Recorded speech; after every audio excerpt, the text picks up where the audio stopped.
Some time today. As mentioned, I'm a senior consultant here with Eos Group and sit on the Cortex product development team and also lead some of our client implementations. This is really our first in a series of introductory webinar tracks, each focusing on a different capability and content. So this being a blue track, benchmarking, we'll start out with that and notify you of more on the way. So appreciate your attention. A little background on Eos Group. We've been in business for over 25 years. It's a solution and services company. We work primarily with the AEC and owner market and focus extensively on the pre-construction benchmarking and cost estimating space. We enjoy, as you can see, a large share of the ENR top 400 clients, and with over 2,000 successful implementations, numerous commercial and custom software solutions, and a team of experienced software developers and consultants, our goal is to empower our clients and their users.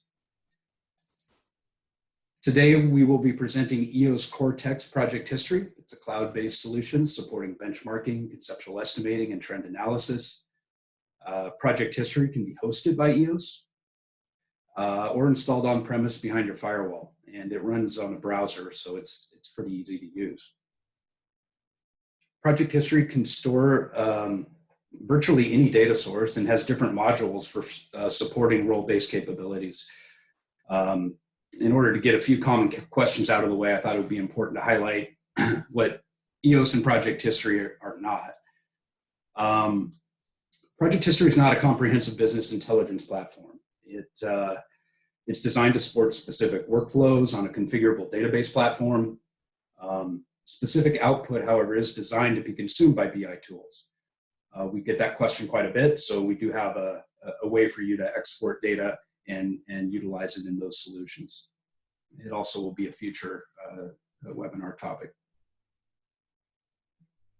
We do not provide a benchmarking repository of anonymized or real project history. It's your data that gets published to the system and used that way. So neither is it a detailed estimating system.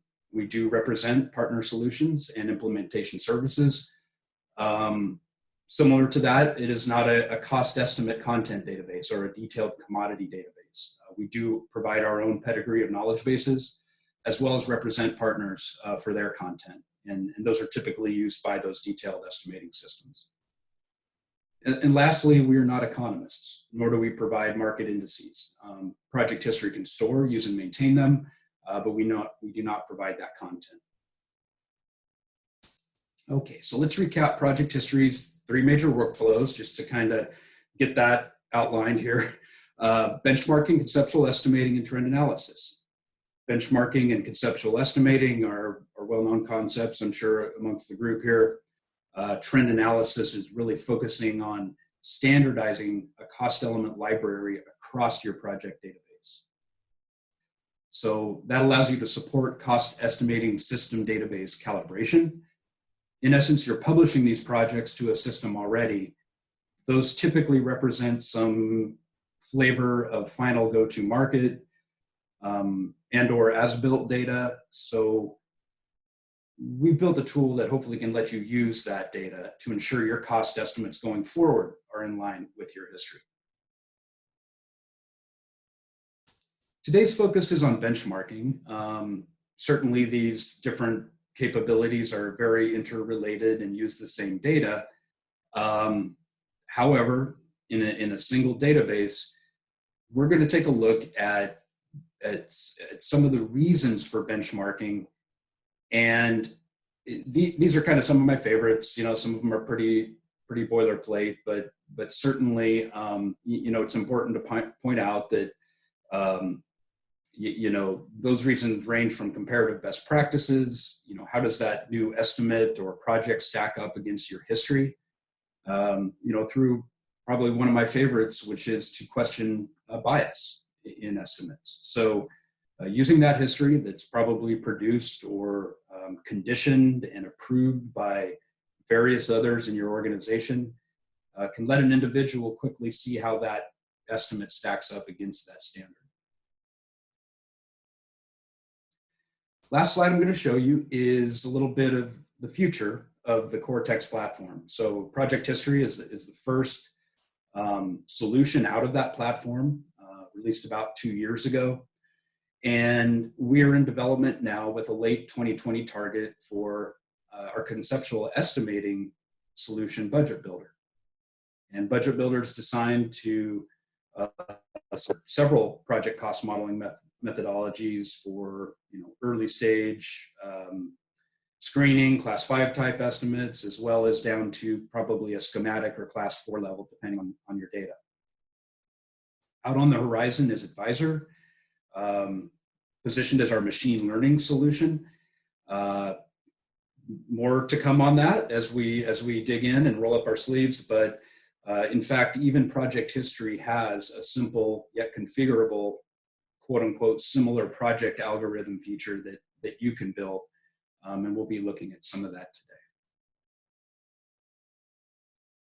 So with that, we'll go ahead and get started with the presentation.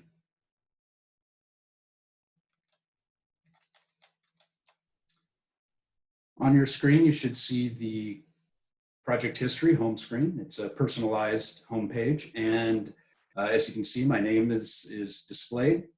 There is a area for menus and icons that will take you to different areas of the system, as well as a keyword search by projects, cost elements, detailed line items, and portfolios. Provide you with a clipboard and also a favorites area for placing projects for easy access throughout the system. On the main part of the page, you're going to see projects that were recently viewed by you, as well as recently published, perhaps some portfolios or saved collections of projects that you've been working with, as well as, again, pointing out to you some similar projects that you've been viewing in the past. While projects throughout the entire database can be found with a classification structure, or keyword search, as I mentioned, the focus today is on benchmarking, and that's against a standard. So in this case, if I were to paint a scenario, I'd like to compare perhaps a schematic design phase hotel tower component, and that's an estimate against a saved set of similar projects. In order to do that, I have to get the project into the system. Cortex has an import capability that allows you to simply go out, select a project. As you can see, that's an Excel file. The system will, upon importing that project, validate it to make sure that A, there are no errors, and B, that it conforms with your standards. So it's a two-step process of bringing it in and then providing you status, warnings, errors, so that you can fix the problems if there are, and ultimately get that project in. So now I have a new W Hotels Tower project sitting in the system ready for me to consume. So let's go back to the home page. Give it a quick refresh here.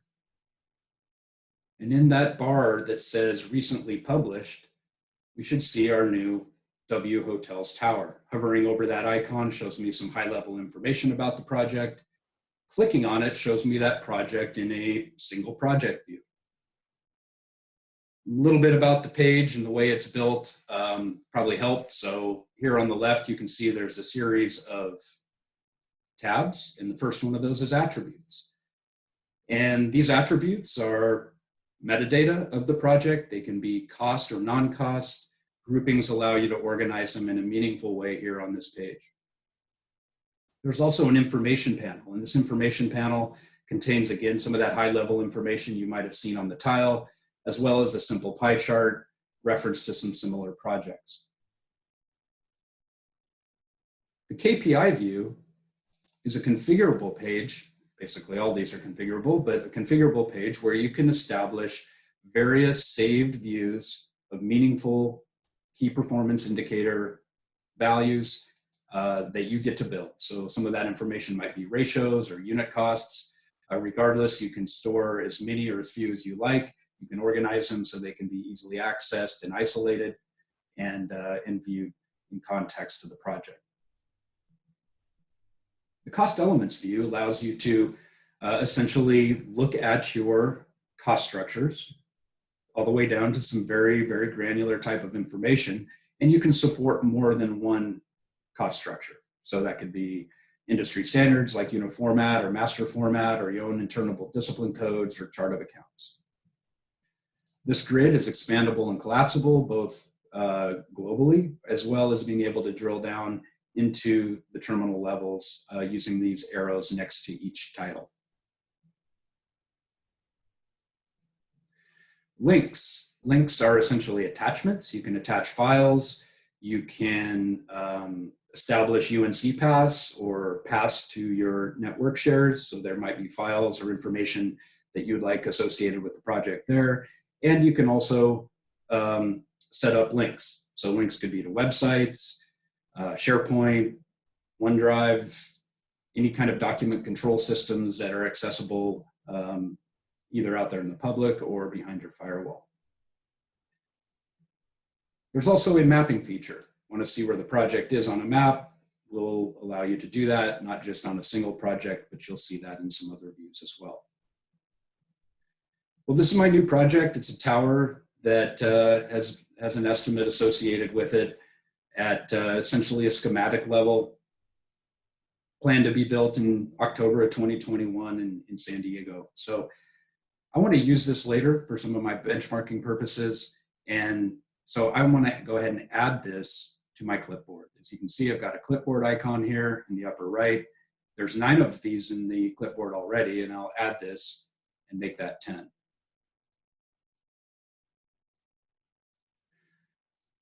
So how do I find my standard? Well, one way is to use portfolios. And portfolios can be accessed using this icon. And here you can see I've got a series of portfolios. One that I positioned here up at the top so I can find it is my benchmark set for hotel towers that represent a moderate to high complexity. By selecting this, a grid is displayed, and this is basically a collection of projects. And this is the same kind of view that you'll get whether you choose projects from the classification system or you search for projects up here in the keyword search. Either way, it's a collection. There are different ways to look at the collection. Grids are nice, obviously, for seeing a lot of data. If there's density of data, I can also look at a tile view. Again, hovering over, you get to see the tile information, just really up to you. I like working in the tile view. If I do need to see some of that pretty marketing information here, I can turn on that same information panel you saw in the single view and hit there to the right. As I cycle through the projects, those will all reflect here in the project information pane. The columns are configurable. These are essentially the attributes you saw. You can sort them, you can move them around, you can even name and save views so that they're easy to get at, and you can have a company standard or personal standard. The mapping feature works from here as well. So as you can see, now I have more than one pin in place. 2 of these projects are in Vegas, so they're right on top of each other, but that's accessible for multiple projects, not just a single project.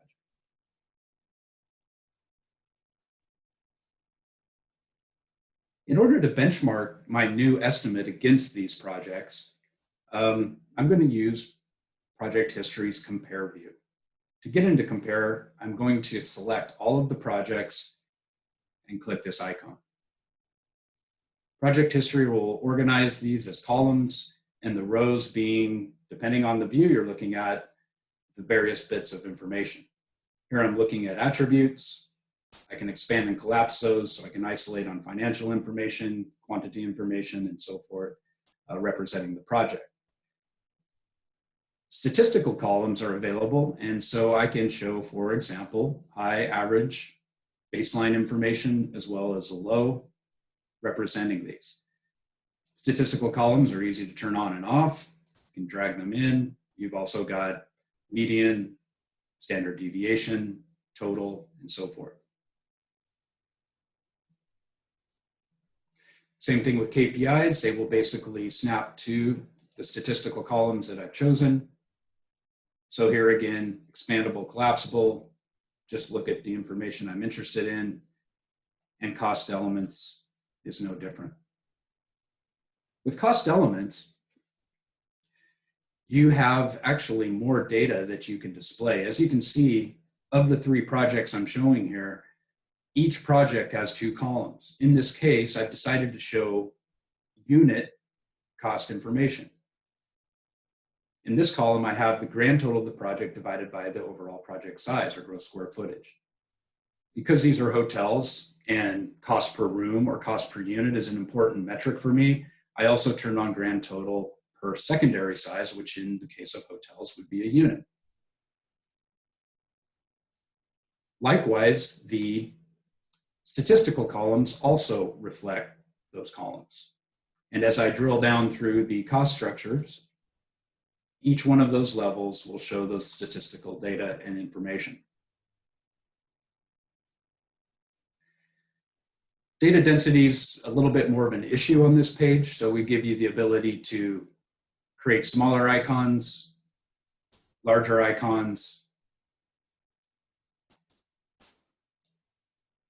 or even turn the pictures off altogether. Now, these projects were built in different places for the most part, certainly at different times, and it'll be important for me to normalize this information to reflect my new estimate. Project History's normalization system can, among others, normalize the project to location and a date. Project History will represent the calculated overall value and let you apply those to the comparison. Once applied, visually will let you indicate, as you navigate around the system and look at different views, how those projects were normalized. So I've set the stage for my benchmarking exercise, and now I want to go ahead and bring in that new estimate. By displaying the clipboard, we can see that I've got my W Hotels tower in there, and by dragging it down to the left side of this vertical hard line, it will baseline the project for me. Now with that, you get a bunch of new statistical information. These first 2 columns are the average of the unit cost by project size and the average of the unit cost by the number of rooms in the tower. Those do not include my baseline. Those include just the comparator set.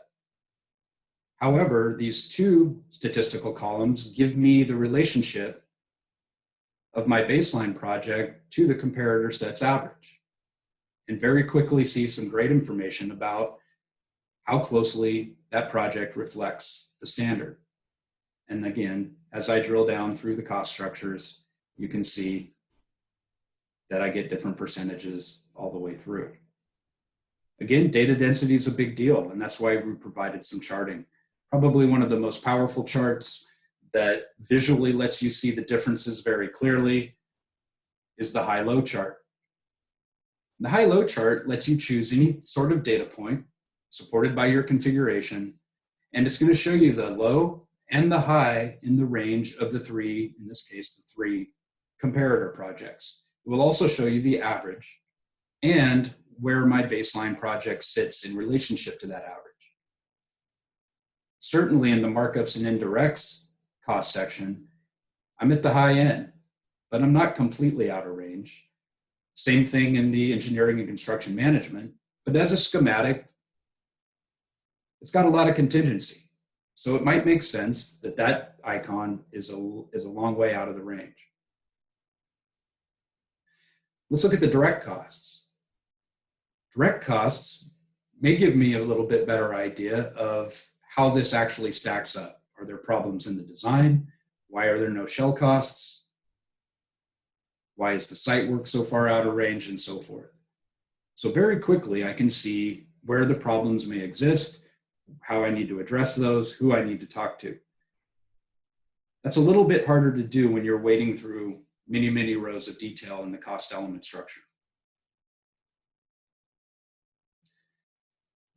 Other charts available to you look a little different in this view. For example, I can choose multiple data elements. In this case, I've chosen labor costs, material costs, markup costs, subcontract costs. And the baseline project sits first, but it's very easy for me to see what that relationship is to the other projects in the comparator set. We provide you with a 100% bar, allowing you to see the proportional ratio of those costs across the projects, and a pie chart where you can select any single data point, allowing you to understand more about relationships. Any of these views can be exported to Excel for more offline analysis, presentation. Just about every view you see in here has this icon that allows you to export, and I can export just this view, or I can export all compare views, which means I'll get attributes, any of the KPI views I showed you, as well as the cost element view.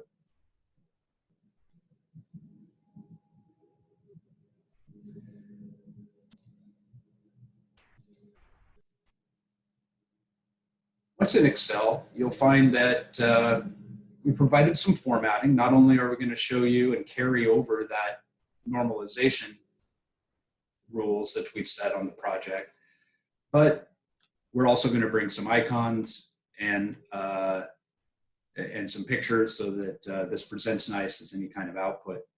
In all the views, if there are summary levels, whether those be the groupings of the attributes, or in the case of the cost elements, here I have a 4-level structure. We'll provide you with the Excel groupings so that those are easy to navigate around and consume. So that's one standard. Save a collection, call it your gold standard for a certain type of project, easily import new information and baseline it against that collection. As I mentioned in my slideshow, there also is the concept of similar projects. Similar projects might be a way that you could develop your standard. So for example, if I am looking at an office building and project history has suggested that there are 10 projects in the system that are similar to this one, by selecting those similar projects, I get a collection. And the important part here is that if you have confidence in your data, you can trust the system to provide recommendations as your standard. Now, 10 additional projects may be too many to compare against. You may want to filter this set down to something more meaningful. So project history has the ability to come in and let you say, well, I'm looking for projects that have a composite exterior skin type or are of a certain range in a project size. So filtering by some of those attributes that you get to define is a very fast way of getting to a collection. Now that we're here, same workflow, pick the projects, go to compare, and you are on your way. That concludes the presentation for today, and I very much appreciate your attention and your time. And so I will turn it back over to Madeline for questions. Thank you, Tony. We did have some questions pop up. One was asking if you can show the Excel import template.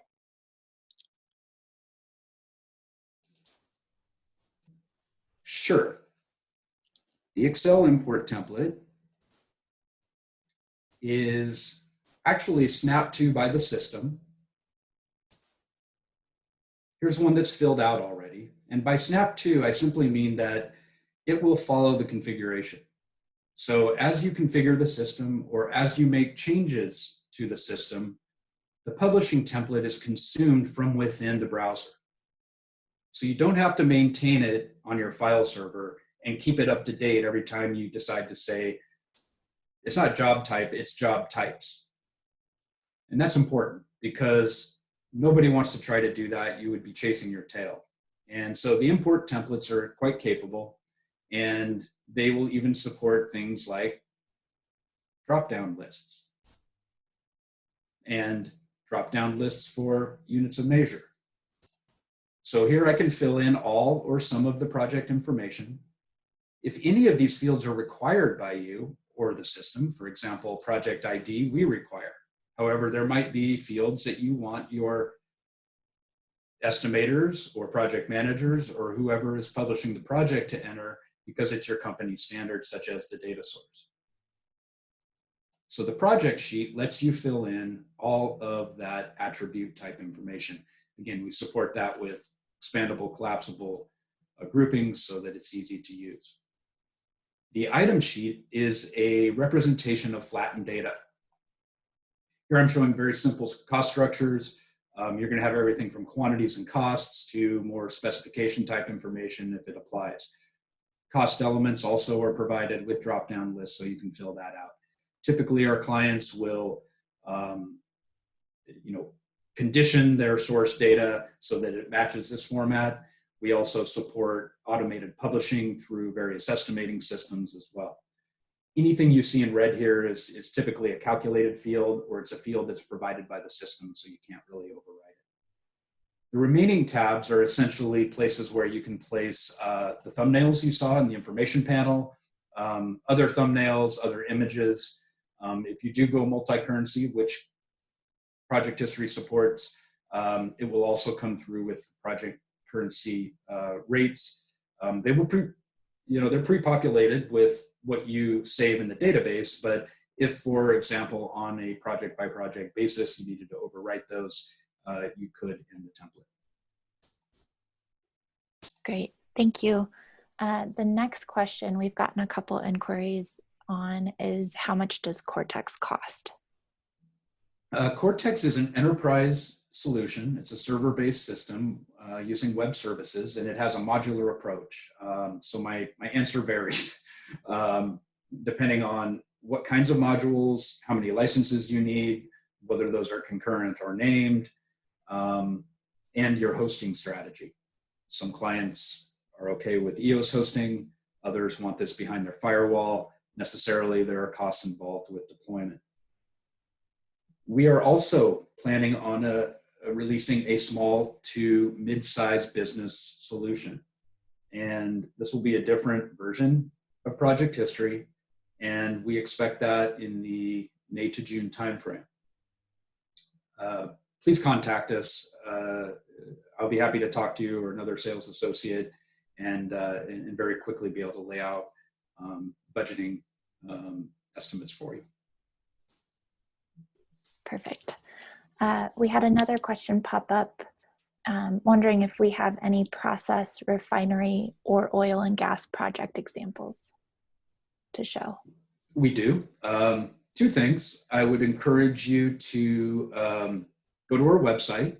We have videos, and some of those videos show our demonstration data around the process, oil and gas, industrial type of project suite. But without going into too much detail, I could come here to the project classification system. Here I have 20 projects in that general category. So if I were to select that node, I would get a collection of those kinds of projects. Here I have some transmission and distribution projects.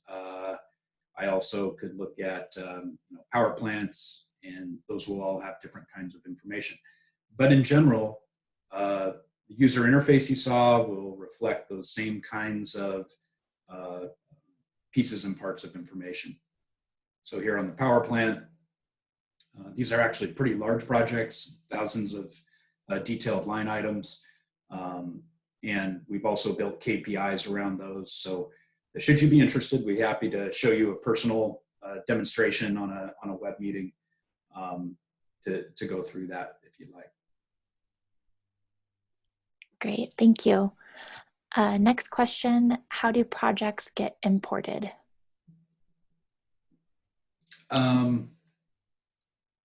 Well, as I showed you in the presentation, there is a project import page. It's easily accessed just by going to that menu that's at the top of every one of Project History's pages and you would choose import projects. This option will bring you to this page. And it's here that you would select the file.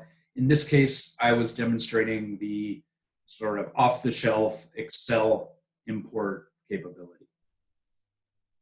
Now, if you have some sort of project controls, estimating platform, and so forth, I have different answers for you. For example, if you're a Sage estimating client, we have an automated publishing engine. Goes straight to Cortex. If you have some other type of system, it might be a two-step process. So if you're interested in discussing those options more or seeing those in a demonstration, again, please contact us. I'm not sure that answered the question. It could have been something more specific, but both what I showed, the import template, as well as the process of picking that file from this dialog is how you would import it. Great.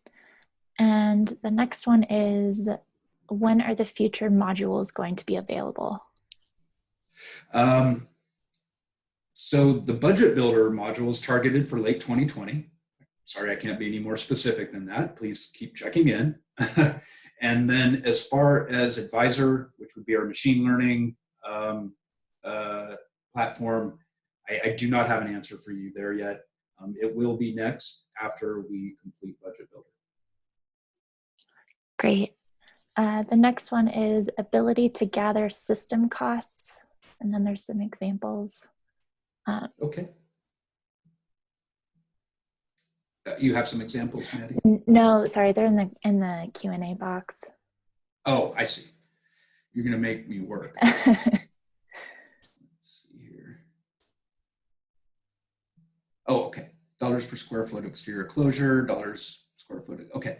So I would say that those would be positioned as probably, let's go back here to the KPIs. So if I were to select a project, let's go to the KPI view. And I've got key metrics. Maybe I go to key quantities. And here, let's assume that these were, cost per square foot of,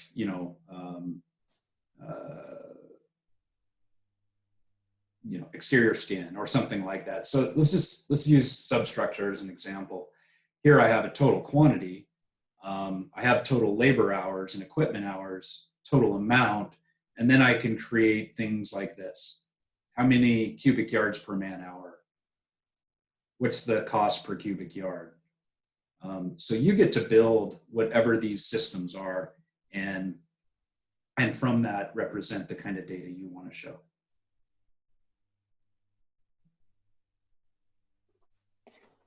Great. The next question is, can the portfolios save normalization settings? Portfolios can save normalization settings. If I select to, for example, go in here to that portfolio,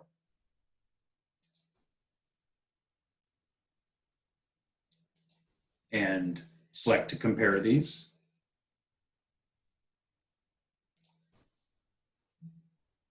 choose some sort of normalization setting.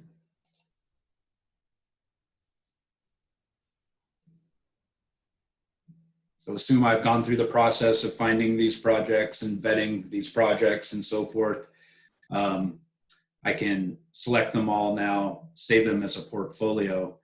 And you'll notice that this little yellow band comes across the top again, and it lets me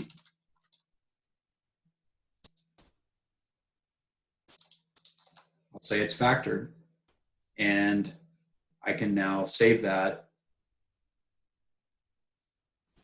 as a saved factor, set whatever one I want.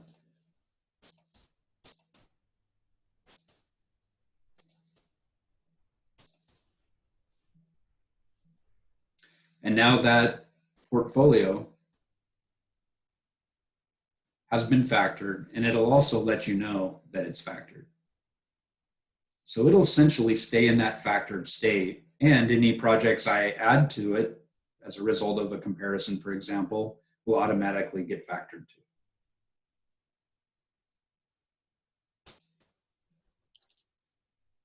Great.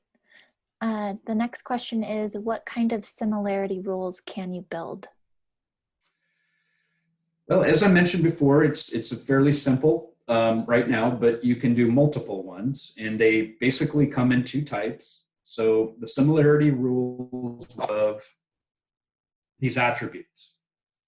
And so, for example, if I create a very simple similarity rule that says, I would like the similarity rule to make sure that project history is recommending to me a similar project if it matches the foundation type. So if the attribute is a list type, then it must match in order to be considered similar. Conversely, I have a second type of similarity rule, and that is based on a numerical value. And with numerical values, you get two types of data types to represent that. One is going to be a range. So is it within 10%? And I can also weight that. So those are the two types of similarity rules you can build. Great. Back to normalization. For normalization factors, ability to use multiple sources of time-placed adjusting. So at a high level, the way we've built the factoring subsystem is that you can do either a single dimensional factor or a two-dimensional factor. If it's a two-dimensional factor, then the intersection of the dimensions needs to be a calculated value. So in essence, you will be able to fairly represent the relationship between two dimensions, whether those be location and time or project complexity and something else. So it can be brutally simple, or you can create quite a bit of complexity around the calculated value of the intersection between two dimensions. The examples we have here in our demonstration data are the simple ones, location and date.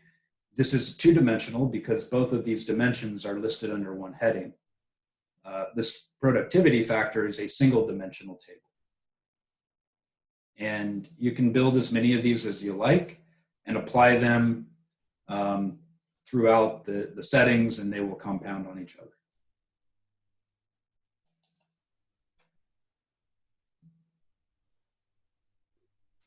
Thank you. I'm not seeing any other questions right now. All right, well, again, I'd like to thank everybody for their time and let you go with the rest of your day, and look forward to seeing you next time. And we will be following up with a recording for this webinar, and please feel free to reach out with any questions after.